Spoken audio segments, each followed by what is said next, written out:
ఈ మధ్య కాలంలో చాలా హ్యాపీగా ఉన్నా అంటే అది ఈరోజే. చాలా డేస్ నుంచి అనుకుంటున్న రోజు ఈరోజే వచ్చింది. అదేంటో తర్వాత చెప్తా కానీ, ఈ మోటల్ చూస్తే నీకేమనిపిస్తుందో నాకు తెలీదు కానీ, నా మైండ్ మొత్తం ఊరెళ్ళిపోతా, ఊరెళ్ళిపోతా మామ ఊరెళ్ళిపోతా.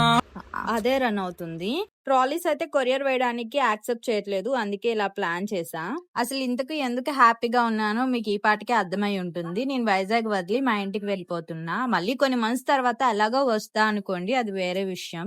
నేను వైజాగ్ నుండి వెళ్ళిపోతున్నందుకు అస్సలు బాధపడట్లేదు. కానీ వీళ్ళ ముగ్గురిని మిస్ అవుతా. అది మాత్రం కొంచెం బాధగా ఉంది. నేను వైజాగ్‌లో ఉన్నప్పుడు ఎప్పుడైనా హ్యాపీగా ఉన్నాను అంటే అది వీళ్ళతో బయటకి వెళ్ళిన మూమెంట్స్ మాత్రమే.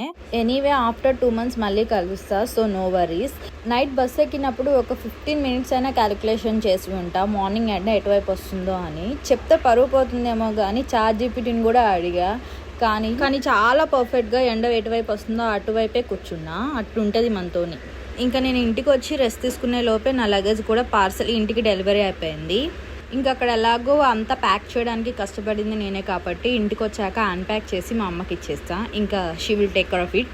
ఇంకా అంతే ఈరోజు ముచ్చట్లు. ఇంకా మీరు వెళ్తూ ఫాలో కొట్టి, లైక్ కొట్టి, షేర్ చేసేస్తే చాలు. Bye bye.